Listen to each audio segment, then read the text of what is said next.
Olá pessoal, eu sou a Brenda, uma das professoras de violino da Orquestra Jovem de Sertãozinho, e conjuntamente com a Amanda nós estamos elaborando e realizando aulas à distância por esse motivo de estarmos enfrentando uma pandemia.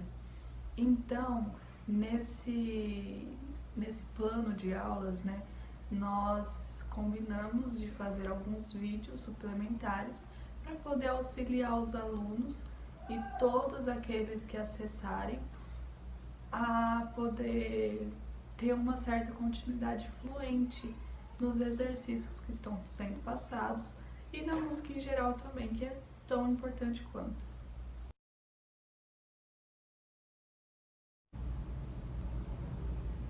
Olá pessoal, vim aqui explicar para vocês o exercício 6 do método da Capo, E como a gente já tem trabalhado ultimamente, vai ser pizzicato, certo? E o que acontece? No exercício pede que essas notinhas que eu coloquei haste, no caso que no exercício não tem as hastes, só as bolinhas, são para você fazer improvisação, Que no caso faltaria aqui só a última figura. E aqui seria de imitação. Por isso que tem igual aqui, são as mesmas notas, porque é para ser imitado, ok? Então, o que a gente vai fazer? Chegando aqui, a letra A é como está escrito, normal, por isso que eu nem coloquei as letras restantes, que também são como vem, como está escrito. A questão é o problema mesmo, a letra B e a letra C. Tô tocando aqui, esse é o trecho da improvisação, certo?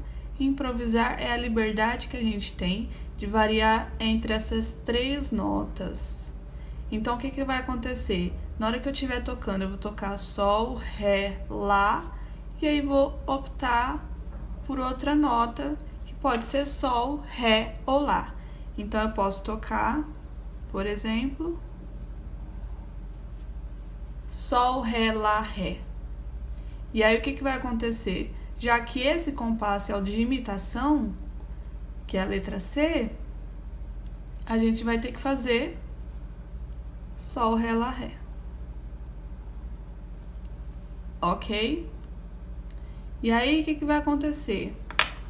Nesse trecho aqui, tem um ritornelo, como vocês podem ver, representado pela barra dupla e os dois pontinhos.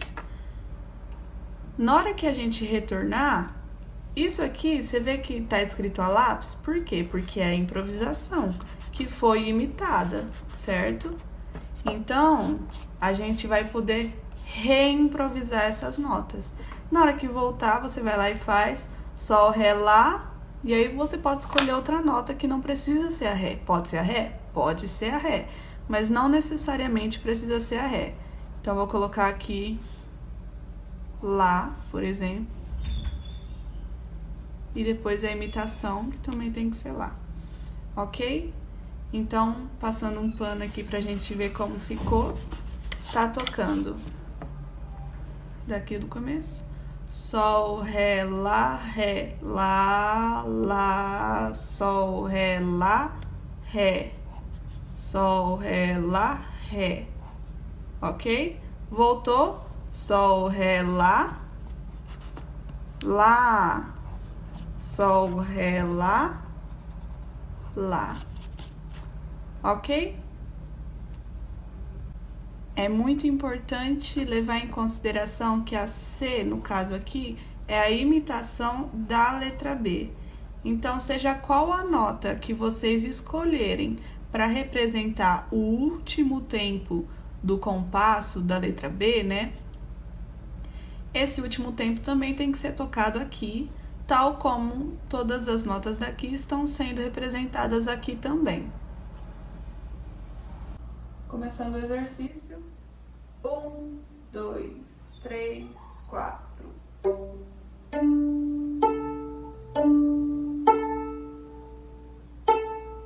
B. C. B.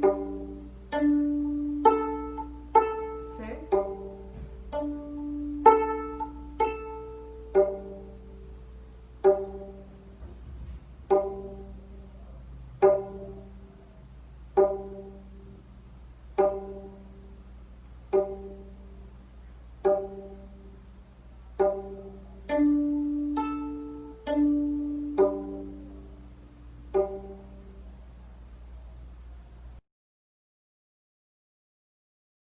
como eu tinha explicado para vocês sobre o exercício, a letra C imitar a própria letra C, ficaria um pouco complicado, né? Como eu tinha dito já. E eu resolvi não trabalhar as quiálteras no momento. Como assim quiálteras? Vocês podem ver que tem 3 notas. Elas têm que ser repetidas exatamente 3 notas, certo? Como é que 6 notas caberiam num compasso 4x4? Certo? Para elas serem exatamente iguais, necessitaria do uso de quiálteras. Então, já que a gente não chegou no assunto quiálteras ainda, eu vou tomar como partida apenas quando chegarmos no conteúdo. Tudo bem?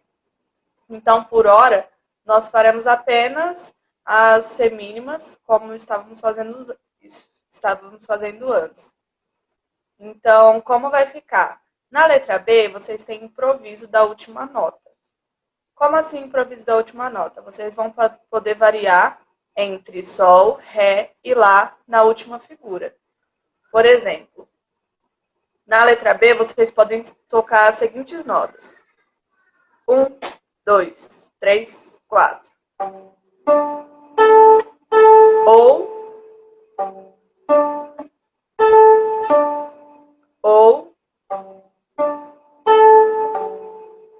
ok? E na letra C, vocês vão repetir exatamente a escolha que vocês fizeram na letra B.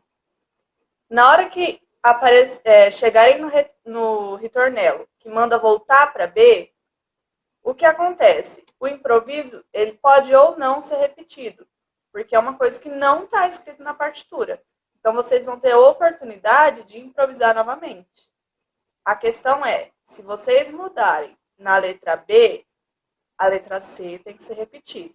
Então, por exemplo, fizeram Sol, Ré, Lá, Lá. Na letra C, Sol, Ré, Lá, Lá.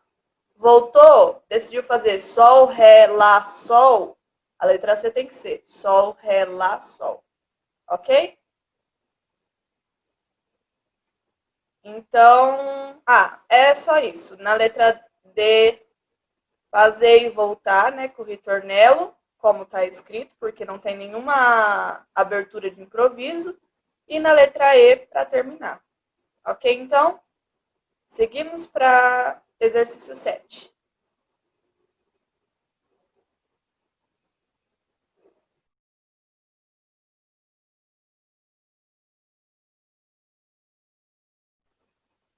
Quem vai tocar primeiro o exercício 7?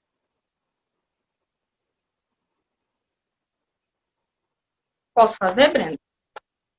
Pode, depois? Depois pode ser eu, então. Tudo bem. Por último, Fátima, então. Tá bom. Pode começar, Raíza. 1, 2, 3, 4. Perdão, eu confundi aqui a nota. Vou fazer de novo. 1, 2, 3, 4.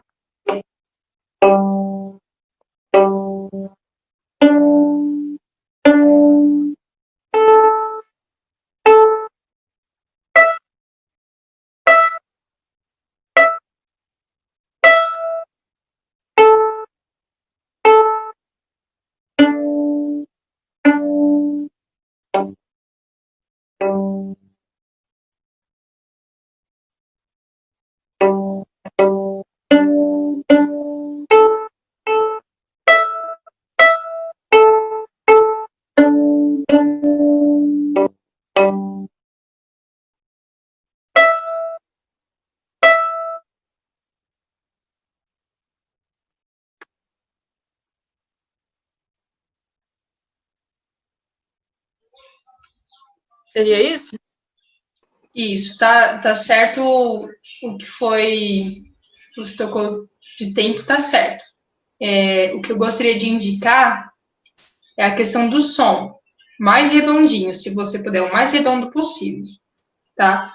Eu não sei, acho que a gente falou na aula passada alguma coisa sobre isso, sobre a forma de pegar um pizzicato, né, para ele ter um som mais cheio, um som mais presente, um som mais redondinho, que é sempre bem-vindo, né, um som sempre mais bonito. O pizzicato, ele é uma ferramenta, né, não é exatamente uma ferramenta, mas é uma forma de a gente tocar, mas não é só porque a gente não tá com um arco que a gente não precisa que soe alguma nota, né? É uma outra forma de tocar. Então, é necessário que a gente tenha uma boa vibração de corda, né? Que a gente toque pensando que a corda realmente precisa vibrar na frequência que ele precisa soar a nota que está escrita, tá? Então, por exemplo, eu estava tentando olhar daqui, só que eu não consigo enxergar muito bem a tua mão direita, tá? Mas, por exemplo, eu não lembro se você estava nessa aula. Quando você for apoiar a mão direita para fazer um pizzicato, pense em apoiar o dedão, né? Essa carninha de baixo do dedão, sim. Aqui, um pouquinho embaixo do espelho, não é exatamente embaixo, assim, como se tivesse que prender. É realmente um apoio, tá? E quando você for dar esse impulso da corda, né? Dar esse beliscão, não sei, né? Exatamente como fala, mas quando você for tocar o pizzicato, pensa em pegar mais com a parte do meio mesmo do dedo, tá? Aqui assim, mais ou menos. Por quê? Aqui nessa parte, nosso dedo não tá nem tão na ponta, então dificilmente vai pegar no cantinho e pegar um som mais, tipo, como se segurasse mais ou ficasse, não desse para dar um impulso legal, tá? É sempre bom pensar mais na questão média mesmo, tá bom? Médio aqui para apoiar no espelho, nessa parte aqui do dedão, e médio também aqui no indicador, né, que é do que a gente vai poder fazer o pizzicato. Então, sempre pensa também no movimento que sua mão tem que fazer depois, que também é interessante, tá? De repente eu faço um movimento só do dedo mesmo, né, redondinho, só que é mais interessante porque o som acaba fluindo juntamente com a sua mão. Por exemplo, eu posso fazer um som assim, e eu posso fazer um som assim, um pouco mais como se eu pudesse, juntamente com o corpo, né? A anatomia do corpo levar juntamente, tá? Vou fazer de novo. E quando você tem um pouquinho mais de controle, é interessante que a gente não se prenda tanto ao espelho, tá? Porque eu sempre gosto de falar e eu acho assim, que é uma coisa muito interessante da gente sempre pensar. A música é uma forma de a gente, né, expressar nossos sentimentos e também uma forma de a gente contar histórias, né, só que através de melodia. Então, esse sentimento, né, esse entendimento que eu tenho do que eu preciso transpassar para as pessoas através da música, eu preciso que realmente transporte para que as pessoas se sintam tocadas, sabe? Eu preciso ser muito convicta, inclusive, tá? Para que isso possa realmente dar certo. Eu, quando faço pizzicato, antes, quando eu comecei, eu não tocava desse jeito, lógico, né? A gente precisa ter um certo controle, né? Uma certa familiaridade com isso. Mas eu gosto de falar do pizzicato que a gente precisa levar todo o braço, tá? É como a gente precisa de um movimento redondo, então faça um movimento redondo, tanto com o braço, ombro, para poder tocar, tá? E o som ele vai ficar muito mais presente, muito mais também sensível, né? Dá para entender muito mais do que fazer assim. Assim eu consigo um som, mas eu acho mais interessante quando a gente faz assim. Eu consigo escutar ele por muito mais tempo. Eu consigo escutar muito mais até a harmonia, né? Que é a nota que a gente precisa que seja tocada, tá? Mas pensa sempre também, enquanto você não tem um movimento, que você não tem um controle para poder soltar, né, o apoio do pizzicato aqui no espelho, pense em deixar a sua mão direita, né, apoiada, só que o movimento do seu indicador é muito mais redondo, tá? Pensa até no formato mesmo do dedo, sim. Não precisa ser assim para tocar, né? Ó, tá vendo? Não precisa ser assim. Deixa ele um pouquinho mais redondo, ó. Tá? Eu acho que isso vale a pena de aplicar e vai dar certo. Tá bom? Ok. Podemos ir para o próximo. Aí depois você faz um teste e me fala se deu certo. Ok. Brenda Magalhães. Posso ir? Sim, por favor. Um momentinho. Ah, perdão. Na aula passada, não sei se a Raiz estava presente, acho que não, eu propus uma experimentação de pizzicato, né, que a gente explorava todas as regiões aqui do cavalete ao espelho, para poder emitir para sentir, na verdade, né, a qualidade sonora e a forma como a qual a onda se comporta. Então, é muito importante que, principalmente quando faltam, né, quando não conseguem participar da aula, assistir posteriormente. É para isso que as aulas estão sendo gravadas e disponibilizadas, para que vocês tenham a possibilidade de assistir depois. Então, nunca é tarde, tá, para assistir. Quando terem disponibilidade, pode ser antes da próxima aula, pode ser depois da próxima aula, que é o caso dessa, né? Assistir pelo menos o pedacinho que explica esse trecho de experimentação, ok? Gostaria também de comentar Por favor. rapidinho, só uma coisinha. É realmente interessante dar uma olhadinha nesse vídeo que a Brenda, né, da aula passada, no caso, porque nós temos a elasticidade da corda, né? Ela se encontra mais maleável no ponto que a gente precisa realmente pegar para que a corda consiga vibrar a quantidade necessária para sair até esse som mais redondo, né? Tudo vai ser um trabalho em conjunto, tanto da sua mão, né, do indicador que vai dar o impulso, quanto do lugar da corda que você vai pegar, no caso. A gente sabe que aqui, né, as extremidades onde a corda é segurada, praticamente, onde no cavalete, né, e na outra extremidade que são nas craveiras. Mas a gente encontra uma parte muito mais fácil de puxar mesmo da corda, né, de conseguir dedilhar a corda, no caso, né, de um jeito assim, mais comum para falar, é realmente o ponto onde a gente geralmente toca o pizzicato, né? Ele não vai ser aqui onde a gente passa o arco. Com certeza não, porque aqui a gente toca, olha como ele fica estranho. Fica um som muito estranho, para falar a verdade, né?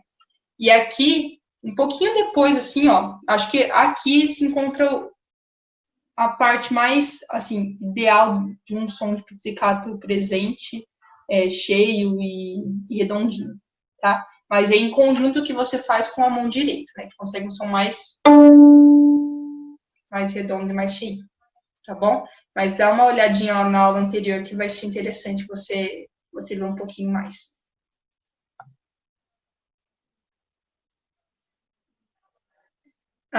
Só um minutinho. Aqui me apareceu um recado que a aula vai terminar. Então, eu vou abrir um outro link e a gente entra nele, tá? E a gente dá continuidade. Olá, eu sou a professora Amanda e nós tivemos um errinho técnico, né, um probleminha técnico, que a nossa segunda chamada, que foi aberta pelo Zoom, nós não conseguimos converter o vídeo. Então, eu vou explicar aqui um pouquinho sobre o que acabou rolando nessa segunda chamada. Bom, as alunas Brenda e Fátima tocaram depois, né? Tocaram o exercício número 7 e por ser um pizzicato, né, ser um formato diferente de emitir um som do violino, ele traz um pouquinho mais de complexidade por ser um jeito realmente diferente de emitir o som, né? Diferente do que a gente já está acostumado, por exemplo, que é com o arco. Né? Nós tivemos um pouquinho de problema na questão da mão direita mesmo, né? Posicionamento de mão direita, que quando a gente precisa de um som mais cheio, né? Mais presente, um som que a gente realmente escute os harmônicos, a gente precisa de um movimento, né? A anatomia mesmo do corpo, que seja de uma forma mais fluida, né? Uma coisa mais natural. Então, a aluna Brenda teve um pouquinho de avanço, né? Foi até super visível, a gente até acabou elogiando ela sobre isso, porque ela trouxe na bagagem mesmo, que a gente falou na aula passada sobre o pizzicato em si, né, sobre anatomia mesmo e de como funciona, né, a logística do negócio para poder fluir. Gostei bastante do exercício, né, que ela executou. Ficou um som muito bom, muito evoluído, né, muito maduro, inclusive, que ficou um som bem presente. Né, ela conseguiu emitir um som bem redondinho, nós conseguimos escutar perfeitamente cada harmônico, né, a vibração da corda, de um jeito que a gente podia até nomear, né, as notas. E tivemos também a aluna Fátima, que ela também tocou, né, super bem, só que justamente pela aula que nós demos na semana passada, ela trouxe muito mais, de um formato muito mais técnico, né? O que eu falo de um formato mais técnico? Todas as ferramentas que a gente propôs, né, para eles, no caso, ela realmente levou ao pé da letra, né? E eu comentei um pouquinho sobre a música ser uma forma de a gente expressar os nossos sentimentos. E nossos sentimentos, por exemplo, eles nunca são tão drásticos assim, né? A música é uma forma de a gente expor nossos sentimentos, mas também contar uma história. E quando a gente conta histórias, não é de uma forma drástica, né, no caso.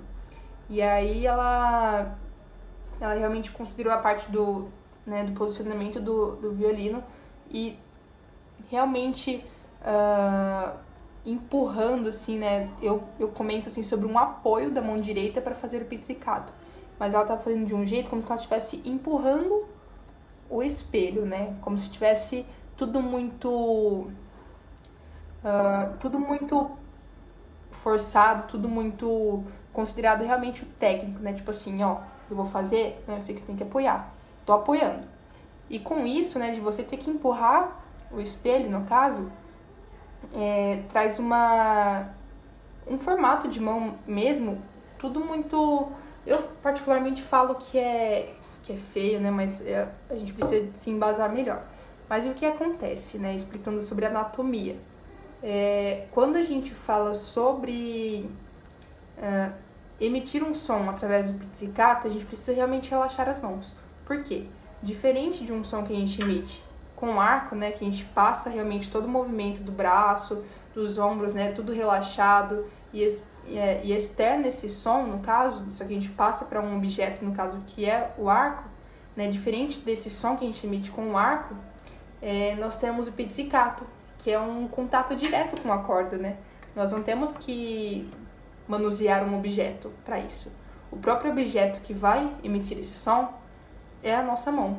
Então a gente precisa de uma mão muito mais relaxada, né? Uma coisa muito mais natural, né? Que possa fluir de forma natural e nisso trazendo uma qualidade realmente considerável para o som. Penso também sobre isso, que ao invés de a gente ter que empurrar, né, o espelho, é um apoio que a gente precisa fazer. Quando a gente empurra, automaticamente o formato da nossa mão direita vai ser moldado, né? E não é esse movimento que a gente precisa, no caso. Então é como se a gente rotacionasse um pouquinho a mão para baixo, né? Trazendo os dedos mais para cima e mais próximos para poder pegar as cordas, né? E tirar um som bem limpo, né? E redondo, que é o que a gente precisa para o pizzicato. Comentei também, Brenda e eu, né? As professoras, comentamos também sobre a aula passada, né? No qual a gente introduziu um pouquinho mais sobre o pizzicato, mostramos um pouquinho mais sobre as ferramentas, né, que a gente tem dentro do pizzicato e qual que é a forma que a gente precisa pensar para que um som seja realmente claro e realmente saia da forma que a gente precisa, no caso. E eu comentei também sobre as extremidades, né, da corda, onde a corda é segurada, né? Aqui nós temos o cavalete, que é essa pecinha aqui de madeira. Ao invés dela, além, né, dela apoiar as cordas, ela também segura um pouquinho para que a corda não vibre tanto, por exemplo, até outra parte que resta, né? Então aqui a corda ela é um pouquinho mais segurada, no caso. E temos também a outra extremidade, né, que segura bastante a corda. Então a gente procura realmente um espaço que a corda tenha mais elasticidade para que possa soar um som redondo, né? Que a gente dê um impulso, mas que a gente realmente escute, né, as ondas serem executadas no caso. Então, comentando sobre isso, falamos também sobre o cuidado, né, com o instrumento, porque nós estamos em um clima muito quente ultimamente, né? E é muito interessante, muito importante também que nós tenhamos muito cuidado com o nosso instrumento, né? O violino, que ele é um instrumento muito delicado, realmente, e além das cordas, né, com esse clima muito quente, a afinação cai muito fácil. Então, nós indicamos que pudessem afinar o instrumento com frequência para que ele não caia, né, e fique mais complicado depois para poder voltar para a afinação. E também sobre o cuidado, né, com a madeira. Vai depender de violino para violino quanto ele é mais resistente ou menos resistente, mais sensível ou menos sensível, mas é sempre considerável porque o violino em si, ele é um instrumento totalmente feito à mão, né? É uma coisa, por mais que tenha esses que são feitos em indústrias, mas ele é um instrumento realmente pensado na estética, né? E considerando isso, se a gente não cuida do todo, né, a estética não vai ficar boa. Então, tanto a estética da gente tocando não vai ficar boa, e quanto a estética também para o próprio violino, tá? Então, nós consideramos bastante sobre esse clima, né? Falamos também que nenhum dos extremos dos climas são bons, tanto quanto muito frio ou tanto quanto muito quente, né? Principalmente quando tá quente, é considerável, né? Os luthiers por aí falam que é bom nesse tempo muito seco e quente que nós abramos os estojos, né? Os cases, e colocamos um recipiente com água. Por que com água? O tempo ele fica muito quente e muito seco, então dificilmente tem umidade. Então a ideia de colocar um recipiente com água é justamente essa, para que possa ficar um clima úmido, né, perto do violino, e que ele não fique tão quente, tão seco a madeira, tá? Eu particularmente já tive muitos problemas com isso, com questão do clima, né? Já tive uma vez que caiu o cavalete, né? Eu realmente não esperava. E além da questão do clima, tem a questão da logística, né? De carregar o instrumento. Como carregar o instrumento, né? Nós temos muito problema com isso, por exemplo, de andar de ônibus, né? E deixar ele, por exemplo, a case apoiado assim, ele vai, né? Movimentando muito. E com isso, né? Essa questão de agitar muito, acaba desafinando um pouco, né? Então a gente precisa tomar muito cuidado, né? Impacto sofre muito, dependendo do impacto. Então é sempre bom a gente manter uma coisa mais, né? Que a gente consiga segurar mais. No caso, por exemplo, se a gente vai andar de ônibus com um violino que apoia no pé, porque o pé ele vai amortecer, né? Esse impacto. E também falar um pouquinho sobre esse clima, sobre o clima, né? Que o meu cavalete, cheguei para tocar num casamento. E realmente me assustei com isso, porque a gente que, né, tem esse contato, assim, sabemos que o cavalete ele é alinhado, né, ajustado juntamente com a alma do violino, né, que é um palitinho que tem lá dentro. E se não tiverem alinhados, o som não sai, né? E eu fiquei muito preocupada, porque como que eu ia tocar num casamento, o cavalete daquele jeito, não tinha como ter um outro violino no momento. E aí, não sei, as forças do universo aí se uniram e eu consegui ajustar ele. E também tem sobre a madeira do violino, né? Nesse clima muito quente, inclusive muito seco, dependendo do violino, ele com mais facilidade ele racha, né? Então racha a madeira, começa a abrir assim nos cantinhos, porque ele tá seco e ele precisa, né, de espaço. Quanto mais seco, mais ele vai ficando mais rígido, né? E com isso ele vai alterando a sua anatomia. Bom, por hoje é só, né? Agradeço você que está nos assistindo, né? Não esqueça de se inscrever no nosso canal, de acompanhar todas as nossas aulas, inclusive dos outros instrumentos. Curtir e compartilhar com quem vocês puderem, né, para ajudar a esses vídeos alcançarem o máximo de pessoas, né? E se você se sentir interessado para as nossas aulas, fiquem à vontade, entre em contato com a gente, tá? Logo após vai ter o nosso contato. Nos contatem e sejam muito bem-vindos, tá bom? Um abraço e até mais.